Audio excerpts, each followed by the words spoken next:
Hey folks, so Thursday, January 27th, this is what we're going to do. We are going to jump back into the Unit 1 chat and check to see what our peers had to say in terms of response to Brown's piece that we read for homework. So we're going to take about 10 minutes to do that, and then we are going to jump back into some fun info doodling. So to make sure that we can engage with what we're doing for the majority of class, you want to make sure that there are two things that you can access, and one of the readings that we're going to be looking at in class online, and that you can also access your supplies for info doodling. So what we're going to do is we're going to first revisit our info doodle toolkit.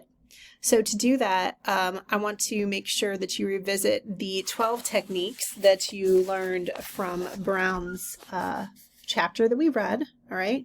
So make sure that you re-engage with those, right? And then from there, we're actually going to read this piece from Ewald called Why Technical People Needn't Fear Writing. All right, so this is our first kind of like dip our toe into technical writing, textbooky type stuff, right?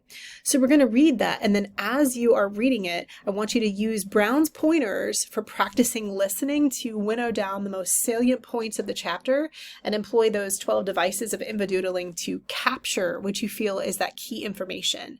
And if done correctly, it should take the majority of class time to complete. Now, we are reading the Ewald's Why Technical People Needn't Fear Writing thing like on our own, but if you want to comment on it, you're more than welcome to. You can certainly do that collaborative reading if that's your jam, but really I just want us to read it and then do an info doodle of it. All right. So this is going to be what we're going to spend about like 75% of class, just reading this piece and then creating our fun info doodles. And then from there, we're going to take part in class discussion, much like we did last time, where you're going to do a show and tell, where you basically do a screenshot or take a photo of your doodle and go ahead and head over to the Unit 1 Doodle channel. And then you're going to upload your screenshot or your photo of your doodle with a 4 to 5 sentence post that sort of communicates what you feel like is your key takeaway from the reading that we did. And when you're reading and responding to your peers' posts, which we'll do right around 10 to 15 minutes towards the end of class, whether you're with me or you're remotely, you are going to just spend that 10 to 15 minutes just engaging with at least 2 of your peers' posts, and make sure this time that you're both responding to not only the content of their like ideas that they've typed, but also like their info doodle technique, because this is the first time we're practicing it, and also be really mindful of like what you like in your other peers' info doodles as well. Okay, so that's what we are doing in class. And then for homework, you are going to practice the 1+2 active reading model to read Van Wicklin's Who Becomes a Tech Writer and get ready.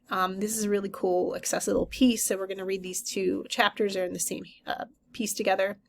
And then once you have completed that 1+2 active reading exercise, you're going to head over to the Unit 1 chat and just kind of post a reflection about what you think are the key takeaways. Okay, so that's it. That's what we're doing in class, and that's what's for homework. Let's have an awesome day.